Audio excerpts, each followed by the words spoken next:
Thank you for joining us this evening for one of the Reading League Connecticut chapter special events. And we do think this is a especially special event because we have Dr. Stephanie Stollar here with us this evening. I'm sure you all had the opportunity to read the bulleted points about her background, but we have someone who literally researched this tool for 12 years. So she comes not only with a practitioner's knowledge of the test, but with sort of an understanding of the heart and soul of this tool. So without babbling on, we'd like to say thank you for joining us. And we're happy to say that this session grew out of something else the chapter did during the summer, which was office hours, where we got together and talked about topics of interest and concern to us. And in one of those sessions, we all said we need to know more about the CFOL. And that is how we happened to invite Dr. Stollar to join us. So if you have anything else that comes to mind as you're listening to Dr. Stollar tonight, please let us know, because we really want our chapter to respond to things you want to know. So without my saying anything more, Stephanie, welcome aboard, and it's all yours, please. Thanks so much, Nancy. And thank you to Nancy and Amy for the work that they're doing with the Reading League Connecticut, planning these kinds of professional learning opportunities for all of you. And thank you to all of you educators who, after a long day of working with kids, are continuing your own knowledge. I really am honored that you're here, and I hope this will be helpful to you. So please don't be shy. Please feel free to unmute and ask questions. We have a nice small group. Feel free to put questions in the chat. I'm going to ask Nancy and Amy to kind of keep their eyes on the chat for me so I can concentrate on the content, but interrupt me. If I get on a tangent, just don't hesitate to interrupt and bring your questions forward. So let's see, I have some handouts that I may need to drop that link in the chat again to make sure that everybody can see it, because I think if you join, let me stop sharing just for a second. If you join after I have added that, it might not show up for you. So let's see if I can get that to paste again. Here we go. So there's a handout that has the slides that I'm going to be showing you. And there are a couple of other resources related to the assessment that I'll be sharing with you. Okay, here we go. So instructionally relevant diagnostic assessment of comprehension. So Nancy mentioned that I spent 12 years working for the authors of Acadience Reading, Roland Good and Ruth Kaminsky. They're the authors of Dibbles. Dibbles Next has a new name, Acadience Reading, and they expanded beyond just the dynamic indicators of basic early literacy skills that was their origin. And one of the ways that they expanded was into diagnostic assessments. So they offer diagnostic assessment tools in all 5 essential early literacy areas. And I'll be sharing with you tonight about the diagnostic assessment for comprehension, fluency, and oral language.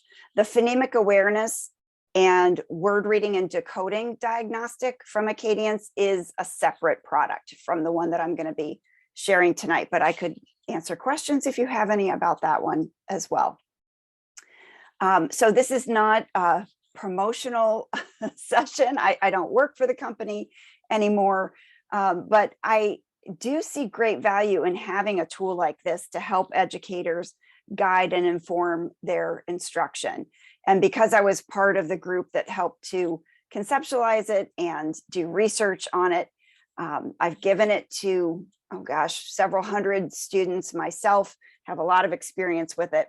So I'm going to be sharing that all with you tonight. We're going to start with sort of framing this topic of diagnostic assessment within a school-wide literacy model. And my model for improving reading outcomes is multi-tiered systems of support, or MTSS. And I think in Connecticut, you have your own flavor of MTSS. It's called something slightly different, but the idea is that we are causing reading outcomes to improve by changing our instructional systems. And so I'm going to put this tool in that context tonight. I'm going to talk a little bit about the challenges of simply assessing comprehension, what it is as a construct and why it's so hard to measure. And then I'm going to use the example of Acadience reading diagnostic for comprehension, fluency, and oral language. You'll get to see the little bit under the hood of what the assessment is like, some sample materials, what the tasks are, how you might interpret the scores, and use it to plan instruction. So all of this within the Reading League's definition of the science of reading within the defining guide.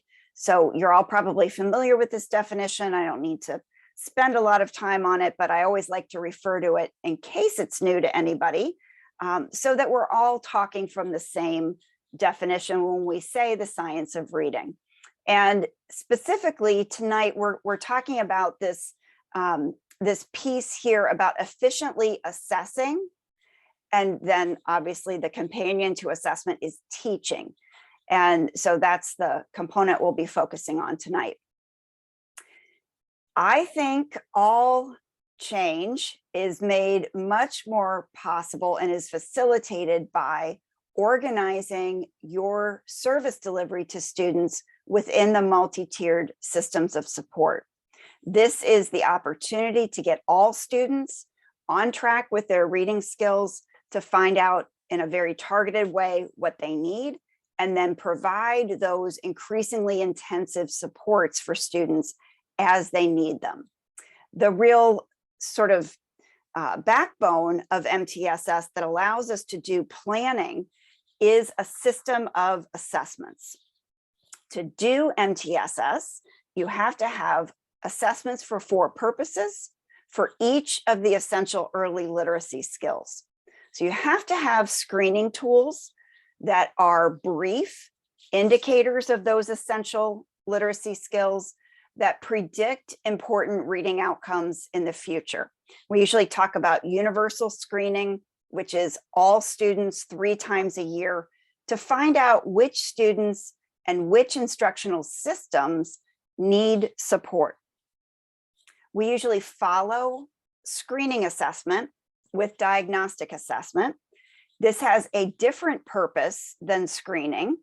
Screening is answering the question, which students and systems. Diagnostic assessment is answering the question, exactly what should I teach next? Screening is going to maybe let us know that a student has difficulty with reading comprehension. Diagnostic assessment is going to let us go deep into that domain of reading comprehension. Where screening is brief, diagnostic assessment is much more lengthy. We're doing screening with everybody. I hope we don't have to do diagnostic assessment with everybody. We're choosing our diagnostic tools based on assessment questions that we have about that individual student. So it's not universal, it's very targeted to the questions that remain after we've done screening. So tools that are good for screening are not good for diagnostic assessment. These are 2 different assessment purposes. And diagnostic assessment, I think, is where schools need a little bit more support. Lots of schools have taken on universal screening. It's kind of a common practice now. And diagnostic assessment might be the next step for you in your school. So the tool that we'll be talking about tonight fits into that diagnostic assessment category. The third purpose of assessment is progress monitoring. These may actually be the same tools that you're using for screening. And instead of only telling you who is at risk, progress monitoring lets you know if your instruction is working. So it's a sort of a bonus in efficiency if your screening assessment also has alternate forms that are sensitive to growth over time and can be used for progress monitoring. That's really helpful. And then the fourth purpose of assessment in a school-wide MTSS model is outcome evaluation that answers the question, looking back, did my instruction work? So that's the summative assessment, sort of like an achievement test, what you would do at the end of the school year to measure students' performance on your grade level standards. So for example, in third grade, your state assessment would fit into the outcome evaluation purpose. So we're going to be focused on diagnostic assessment tonight. And the way we determine what we should use, what kinds of diagnostic assessments we need, is by thinking through the problem-solving process. So this is a 4-step model that I use within MTSS, and it's used within district level teams, building teams, grade level teams, and even when we're talking about individual students, when we're at tier 3 and doing individual student problem solving, we're generating assessment questions for problem analysis and choosing diagnostic assessment tools to answer those problem analysis questions. When we do a good job of problem analysis, when we have a really clear picture about how a student is struggling, why they're struggling, and how much support that they need to get back on track, then we can plan a really effective intervention. We're much more likely to find the instructional support that's going to work for the student. So here's a little bit of an example to get you thinking about the kinds of students that the Acadience Reading Diagnostic CFOL might be helpful with. So listen and think about the students that you work with. So student A is a third grade student on the universal screening with something like Acadience Reading. It could be FastBridge curriculum-based measures, or it could be Ames Web, where you are screening in third grade with tools like the Maze assessment, with oral reading fluency. You might have a student like student A, whose score on Maze is low, their score on the oral reading fluency retell is low, their score on words correct and their score on accuracy is low. So student A definitely has a reading comprehension problem, they have a reading fluency problem, and they have an accuracy problem that's really at the root of all of that.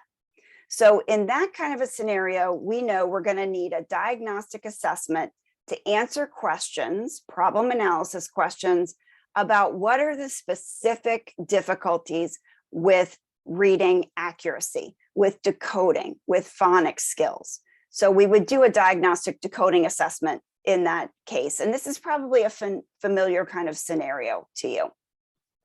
We also might have third grade students like student B, who are low on Maze and retell, low on fluency, the ORF words correct score, but perfectly accurate with their reading. So has a reading comprehension problem and a reading fluency problem, but it's not an accuracy problem. Student C is this kind of student who's a little bit more of a puzzle, right?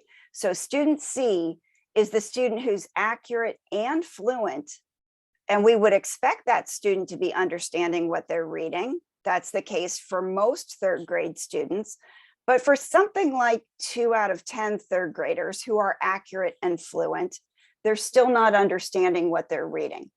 And those are the students who we have problem analysis questions about in the area of reading comprehension specifically, and in the area of language comprehension. We don't typically have really good teacher-friendly or teacher easy to use, I would say, instructionally relevant comprehension diagnostic assessments. So this is the category that we're going to be talking about today, is the kind of diagnostic assessment, not for diagnosing a reading disability, but for informing instructional planning in the classroom or for intervention.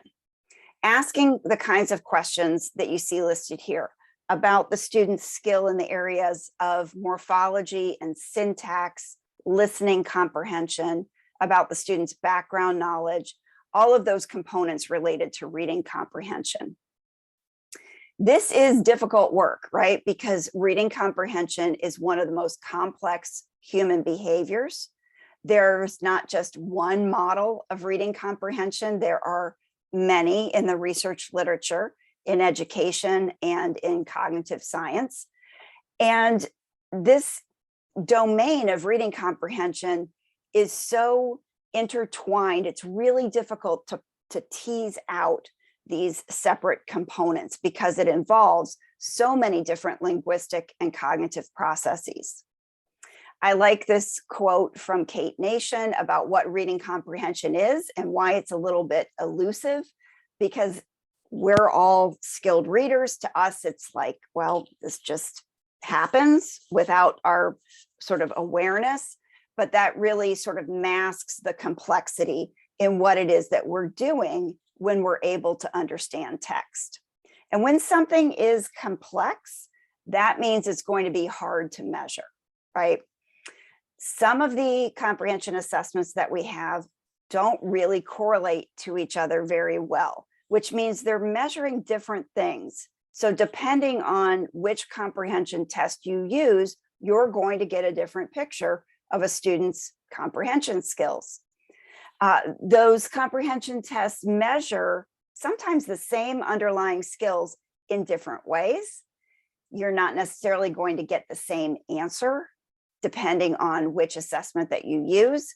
And we have this strange sort of circumstance with comprehension assessment where we have very informal measures, like the kinds of questions that might come in your core reading program, or teacher created lists of questions after a selection that you ask students to read, very informal assessments. And then we have really clinical assessments, you know, the Woodcock Reading Mastery Test that gets at comprehension, but in a much more clinical way that you have to have special training to use, and it's more difficult to interpret. So teachers are really left with a very practical problem. We can't just say a student has a reading comprehension issue. It's not specific enough to lead us to what to do about it, to lead us to good, solid instructional planning. So we need to unpack reading comprehension in a little bit more detail so that we can be specific about what the student needs and the instruction that we need to provide. So back to that orientation of the 4 purposes of assessment, we're going to be focusing in on a diagnostic that's designed to help eliminate some of the barriers that I've just been discussing. It is called a Cadence Reading Diagnostic for comprehension, fluency, and oral language. It is from the authors of Acadience Reading. Their publisher is Voyager Sopris Learning. So unlike the Acadience Reading for screening and progress monitoring that you can download free from their website, this one costs about $70. And as I said, it's published by Voyager Sopris Learning. It is linked to the Acadience Reading screening assessments for K6, but you don't have to use those to use the diagnostic. You can have any tool as your screener. You can have no screening tool and still use the Acadience Reading Diagnostic CFOL. It is designed for classroom teachers and also for reading specialists or coaches, reading interventionists, special education teachers, school psychologists, or speech language therapists. Any of those folks can use this tool. It is designed specifically to be as brief as possible, but still comprehensive. It is different from Acadience Reading screening in that it is untimed. There are no benchmark goals. In fact, the score is not really the important part. It includes 7 domains. I'm going to show you what it measures. And within those domains, there are 20 different tasks. I'll show you a little bit about what each one includes. Within each task, the items get more difficult as you go along. So let's say there might be 5 questions within a task. Number 1 is going to be the easier one. Number 5 will be the hardest. That's part of the research that they did, was to determine that sequence of difficulty. And that's really important for keeping the assessment brief, right? We want to limit the time away from instruction get the information as fast as we can, and move on into intervention. So this is given one-on-one with students. It is currently available in paper pencil format. Next school year, that's my understanding, their plan is to make this available on a mobile scoring platform. It's called Acadience Learning Online. So I think you can look for that in the 23-24 school year.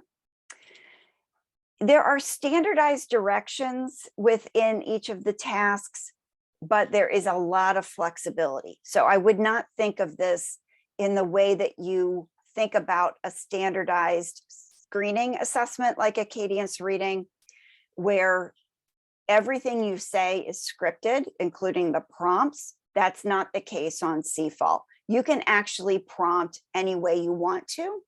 There are some suggested prompts.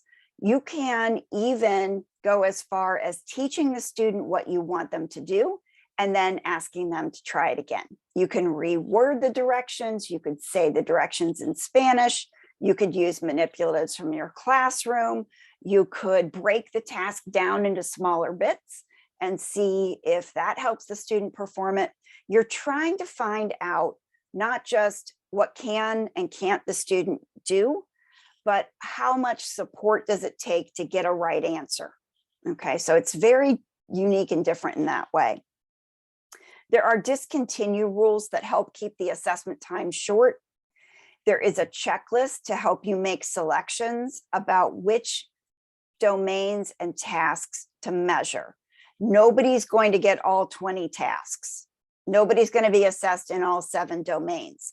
So the checklist helps you narrow in and focus on what parts might you want to give to a student. It does have some research behind the reliability and validity.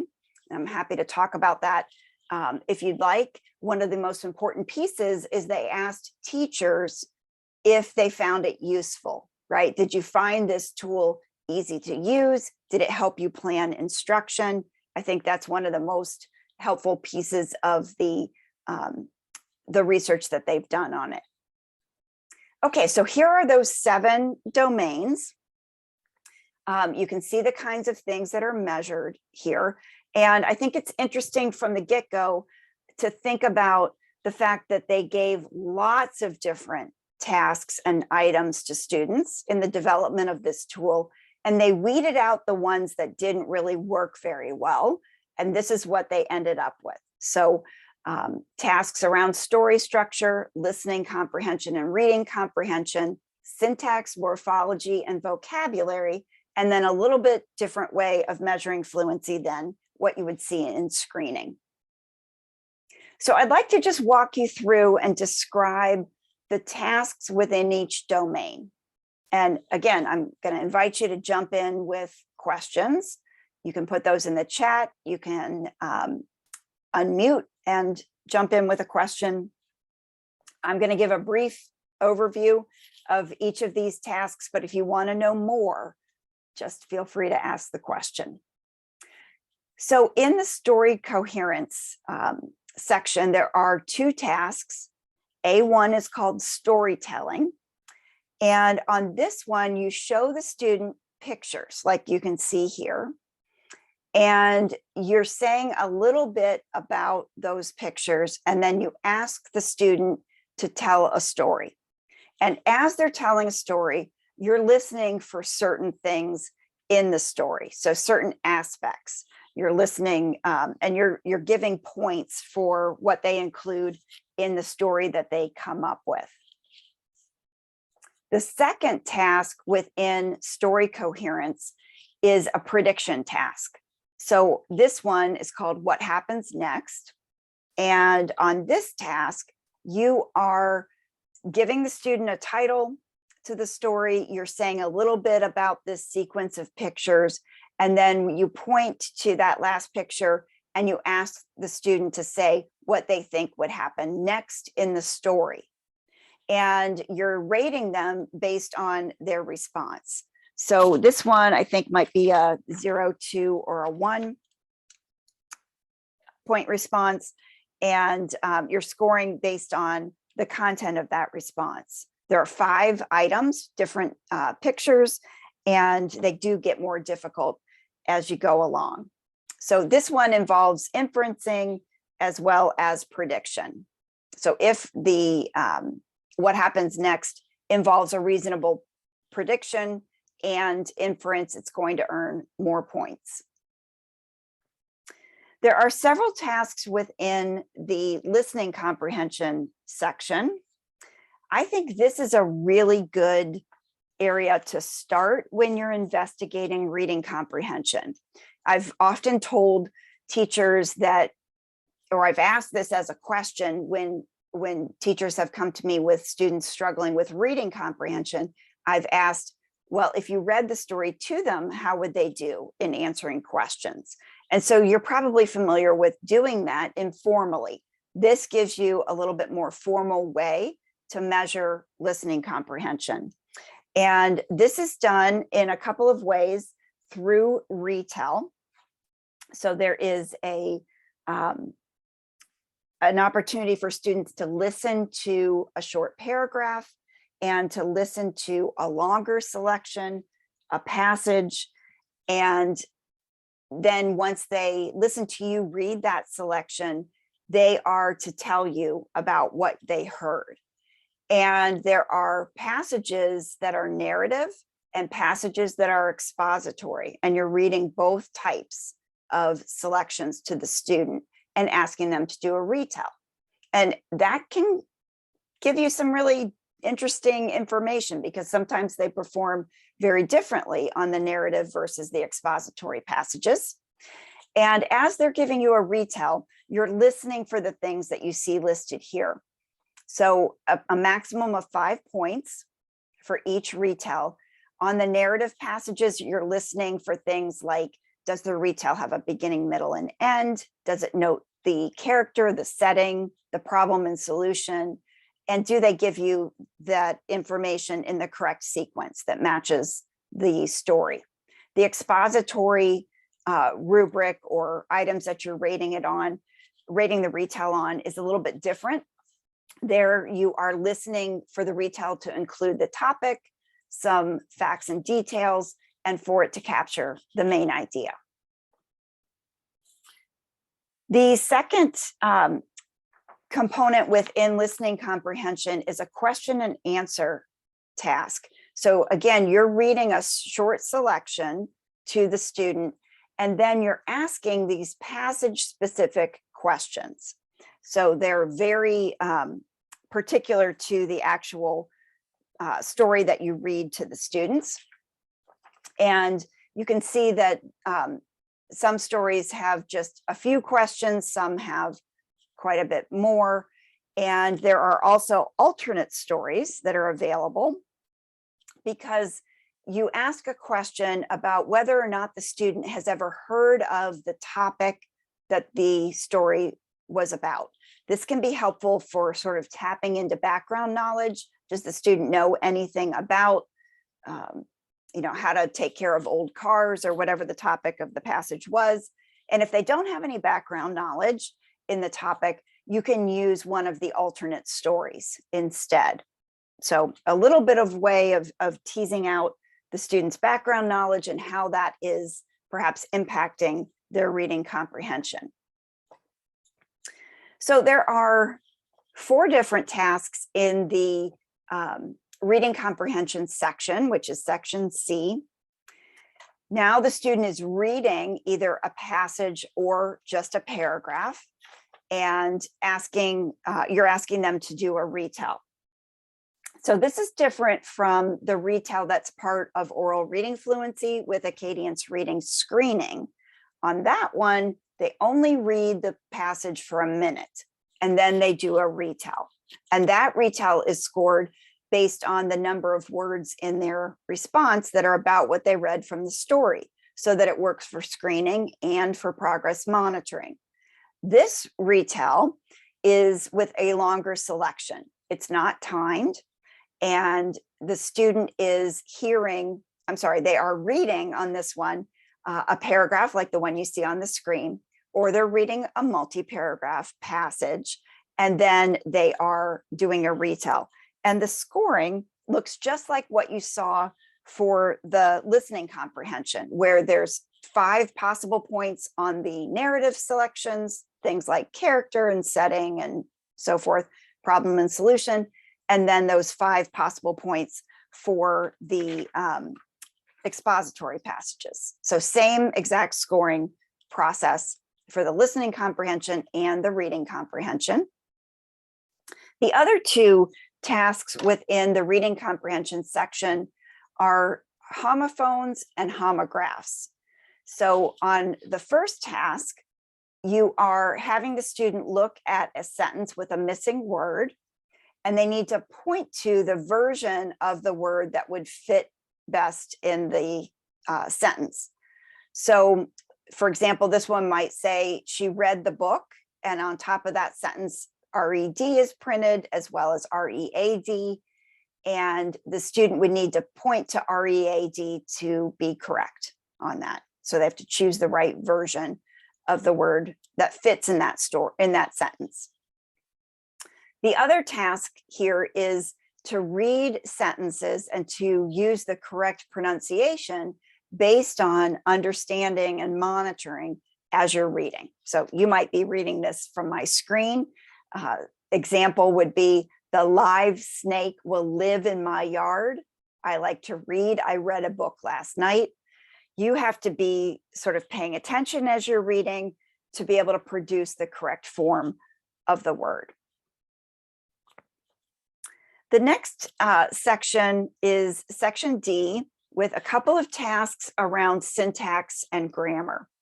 The first one is called matching sentences to pictures. So this is getting at a variety of function words, and does the student know the meaning? And they demonstrate that by pointing to the right picture.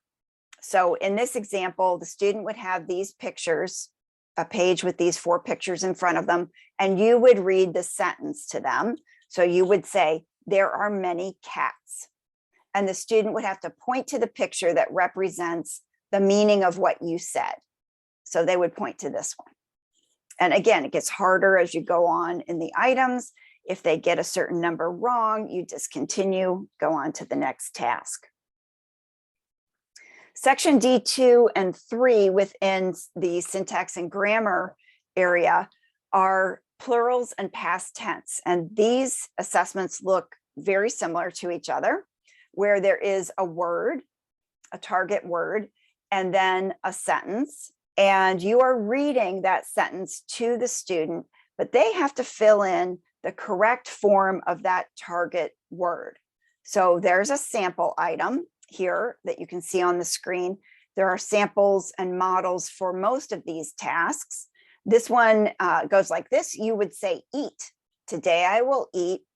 At dinner last night, I pause expectantly, and the student would fill in with the correct form of the word eat. So this is looking at past tense. So they would need to say ate to get a correct point.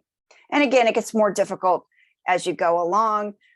Number 4 is break. He is breaking the toy. Now the toy is broken would be the correct form of that word. And then the final section within syntax and grammar is, oh, I'm sorry, not the final. The second to last section in syntax and grammar is sentence anagrams. This one has students listening to you say the words in a sentence in a mixed up order, and they have to produce the sentence in the order that makes sense. So you start out with a model and a couple of sample items, and starting with simple mixed up sentences, and they get a lot more complex as you go along. So complex actually that there are multiple answers for the last few of these, because there's multiple ways that you could order the words to make a sentence, or in some cases, even a question. So for example, you might say to the student, kicked the ball Marcus, and the correct answer would be for the student to say, Marcus kicked the ball. You are reading the mixed up sentence to the student. It's also printed on the page in front of them.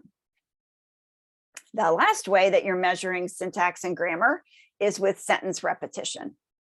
So on this task, the student is simply repeating exactly what you said. And these get progressively more difficult as you go from the first item to the last item within this task. So you can see an example of what you're asking the student to do in this sample. You would say, Sam is taller than everyone in my class. And the student would need to repeat that exactly verbatim. They don't get credit unless they've used every word in exactly the same order that you told it to them. So you can tell that these last two tasks, tapping into syntax and grammar, are also indicating, at least in a small way, working memory. Students have to hold the information in their working memory to be able to either give a sentence in the correct order or to repeat the sentence to you. So my favorite task on this assessment is the section on morphology. And it's my favorite because it gives you such a window into what the student knows and doesn't know. So interesting to hear student responses on these. So the first one is morpheme compounding. And what we mean here is, can the student take two words and make, can they come up with a compound word, basically? You're giving them an example of a scenario, and then you're giving them the opportunity to do something similar by making a compound word. So the sample item, I thought I had it in front of me here. The sample item is something along the lines of, when it rains outside, we call that a rainstorm. What would we call it when it's snowing outside? And the student would need to say snowstorm, right? So something along those lines. And you can see here that the kinds of words that the students are expected to put together.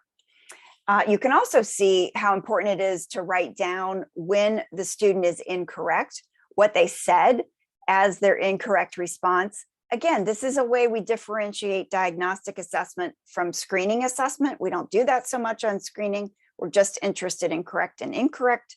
But on diagnostic assessment, we really want to know, not just was the student incorrect, but how were they incorrect?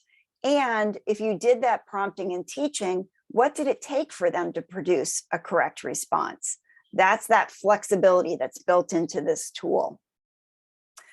The sentence completion task is very similar to what you saw on plurals and past tense. You say the target word, you read a sentence with a blank, the student has to fill in the correct form of that target word. And then the third task within morphology is called making words. This is really interesting to see what students come up with. So you give a target word, and the student is asked to say as many words as they can think of with that target word. And you're listening for the high quality response that it would include at least one derivational form of the word. A 2-point response, sort of like partial credit, is if they give you, oh, I'm sorry, did I say one on a 3-point? It's more than one on a 3-point. One derivational form on a 2-point response. You earn 1 point if they give you at least one inflection or a compound. And if they don't give you any new words, or they say, I don't know, it's a 0-point response. Really interesting to see how many words and the types of words that students can come up with. Then in the vocabulary domain, there are 3 tasks. One is a simple definitions task. It's a formal definition that you're looking for, and the words get increasingly more difficult as you go along. There is a multiple meanings task. So you're looking for the student to tell you at least 2 things that the word means. Some example words are words like rose, like the flower, or somebody stood up, or bark. I think another one might be can, stick, right? So those kinds of words, can they come up with more than one meaning for those words? And then the third task is a task looking at idioms. You are reading a selection to the student that contains an idiom, and then you ask them about what it meant in that passage. So what did the coach mean when they said, keep your chin up? What did that mean in that passage? One of the nice things about this assessment is the assessment manual. It's really a funny thing to say, but this assessment manual is something that you could like read on the weekend because it's so chock full of such good research-based information, but also really helpful support for scoring. So I'm just showing you one of the examples of the scoring support that's in an appendix of the manual. So they captured during the research phase of building this tool, what did students say? And then they're showing you how that would get scored. It's really, really a nice resource. The final section is the fluency section. Now, this is different from oral reading fluency that you might do for screening. First of all, it's untimed. And what you're doing on this is listening to the student read a passage, and you're rating them on this rubric. I know that it's really small print here and hard to see, but you're doing sort of an informal rating of their accuracy, their attention to punctuation, their attention to meaning, their expression, their fluidity, right? So the smoothness of their reading, the pacing, and the phrasing. And it's a 3-point scale. So a 1, 2, or 3, 3 being the highest rating. And you're asking the student to read aloud from a narrative passage and an expository passage and rating on the same fluency scale for both. Okay, so that gives you a rundown of what all of the tasks are like in this assessment tool. And I want to just close with a little bit of information about how you might pull this together for a case example, what it might look like to do some planning for a student. So we talked about this third grader previously, student C, our third grader who was having difficulty with reading comprehension, no difficulty with accuracy or fluency, but just difficulty with reading comprehension. And so we generated at step 2 of the problem solving process some problem analysis questions that we will need a diagnostic assessment to answer. For our sample student here, we have questions about vocabulary, morphology, syntax, about the ability to generate inferences, and about background knowledge. So we made some choices about the domains and the tasks to give this student on CFOL. So this is actually a lot of assessment. I would probably not do this all at once. I might not actually do all of these tasks. I might pick 1 or 2 in each section, but for the sake of example, this is what they give you in the assessment manual. I chose some tasks to give, and then I summarized that in an intervention planning form. There's a blank version of this also within the assessment manual. And that allowed me to summarize some of the students' strengths and needs, allowed me to prioritize a focus of where to start instruction, and then articulate a plan for that instruction. In the assessment manual, there are quite a few resource materials. There is an excellent annotated list of research studies that gives you a little bit of information about the study and what the implications for classroom instruction are. There's an excellent table that links from the domains to the research base. So what do we know about teaching an area like syntax, for example? There are scope and sequence resources, and there are some free online instructional resources for each of these domains. Okay, so that's been a lot of me talking. I want to invite you to turn on your cameras, unmute your lines, share your thoughts. What do you think about this tool? What are your thoughts about how it's constructed? Do you have any students in mind that this might be helpful with? What do you think you might need in terms of support to be able to use a tool like this?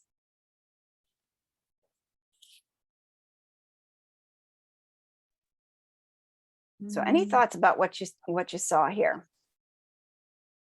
Thoughts or questions? I'll start. Excellent. So first of all, I really love the work that has been in all of this, that it really goes beyond just simply asking comprehension questions. My question is, if you already know that a student is working below grade level and they're in 8th or 7th grade, could you use this tool? I know it's K-6, but it seems like it would kind of tweet out some of the problems that they're having to be more helpful with the instruction. Yes. It's designed for students in elementary school, but I have used it with older students myself. There are some tasks that don't lend themselves well to being used with older students, specifically the story coherence tasks where you saw those pictures that are really sort of designed for younger students. They're not quite cartoons, but they're designed to be engaging for younger students. I wouldn't use those with middle school or high school students, but a lot of the other assessments are perfectly fine. The vocabulary assessments, the morphology assessments, the syntax assessments, the fluency rubric, the listening comprehension, all of those don't have any particular age limits on them and would be appropriate with older students. Yeah. Okay.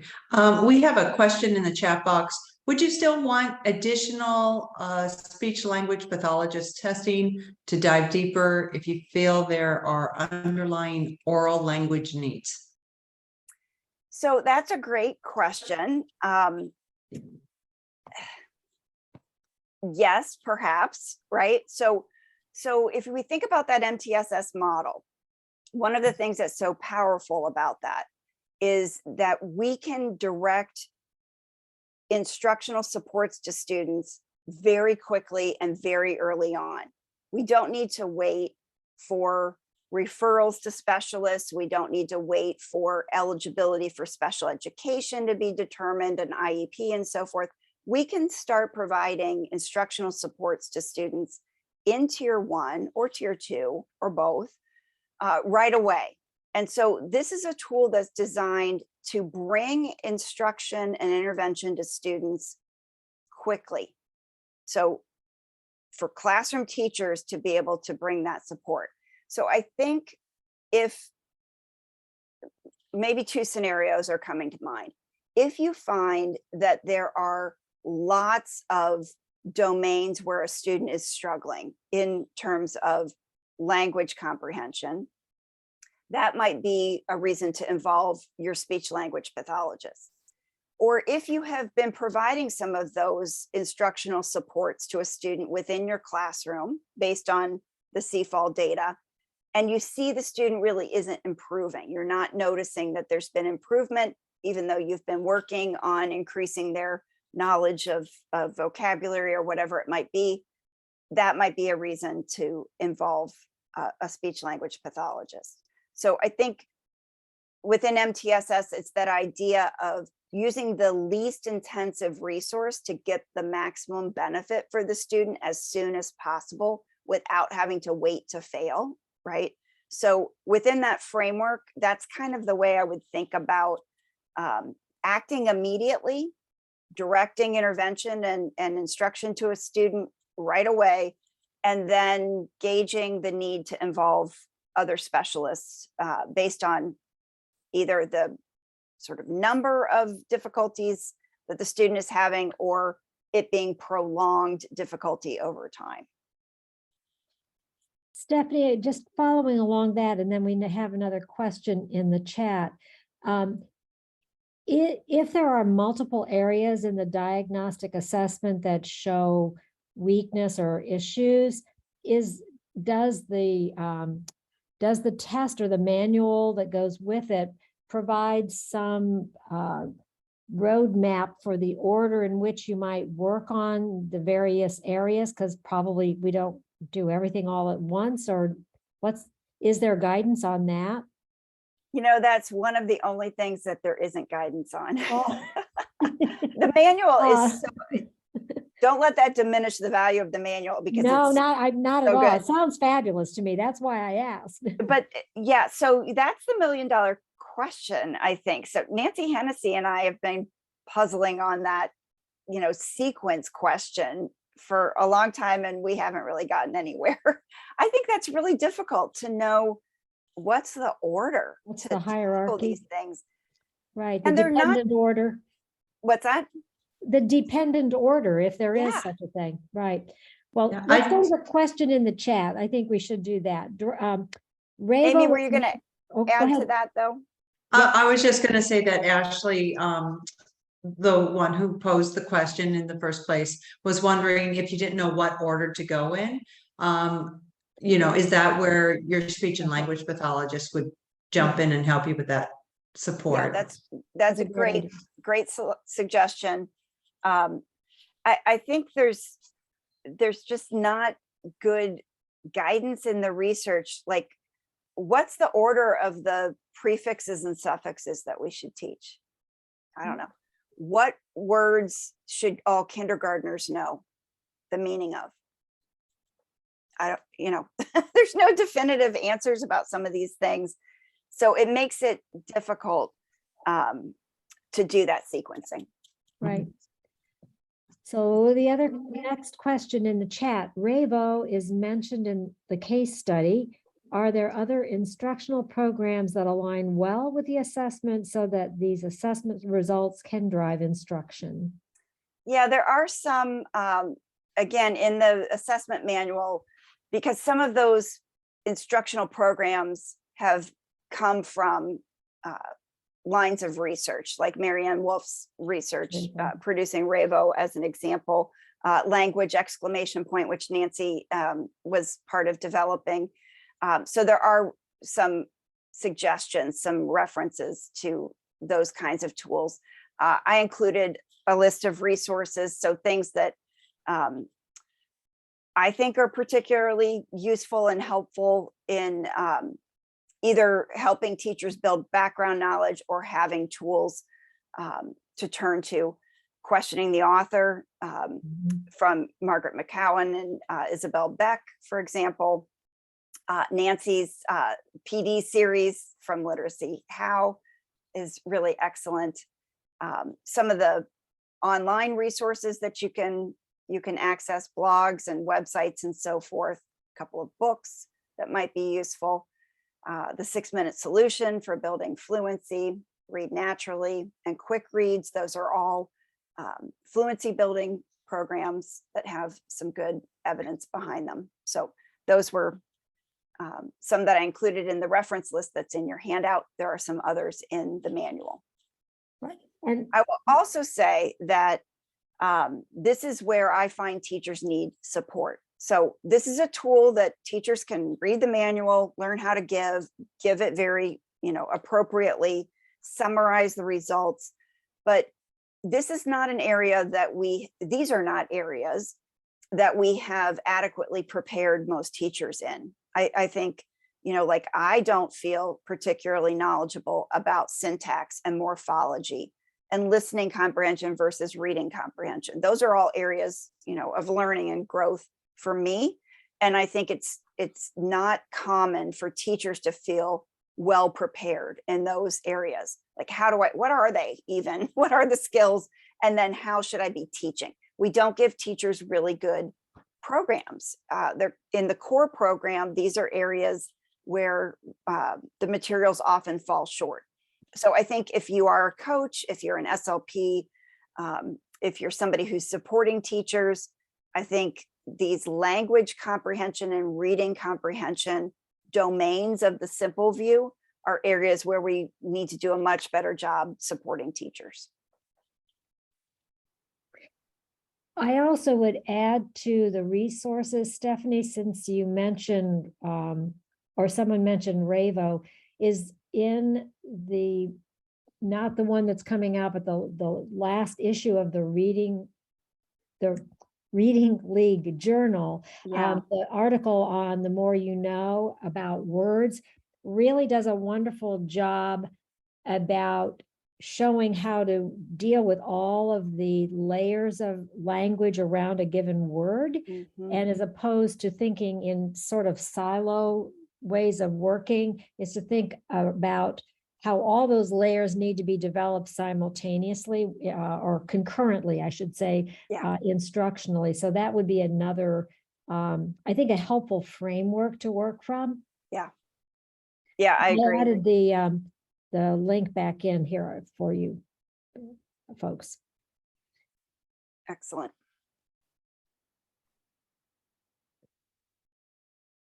What else? Any other questions from the group? Stephanie, one of the other thoughts I had is, would you, after you do instruction, repeat? Is this designed to repeat? I ask this already? Great question. I did not mention I that was when I was wondering that too. Is it Okay. progress monitoring tool? It's not.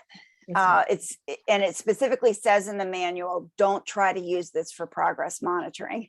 So it's like a one and done. You know, once you've done it, you've got the information, you plan the intervention, but it cannot be repeated to show growth.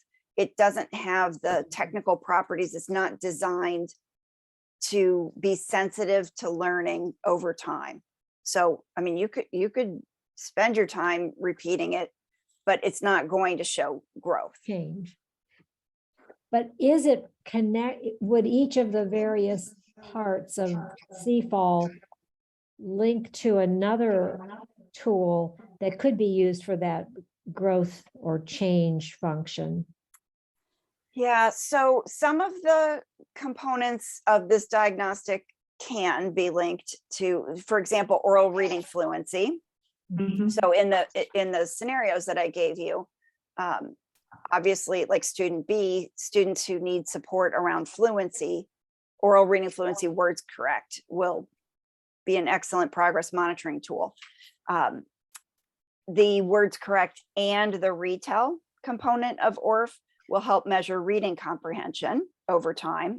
Great for progress monitoring with reading comprehension. And some of these other components, vocabulary and morphology, as those increase, those skills increase, you'll see an increase in reading comprehension on ORF, words correct, and retell, even on the maze assessment. Some of the others are going to be less direct. So I don't really know a good progress monitoring tool for listening comprehension. I don't know a good progress monitoring tool for vocabulary.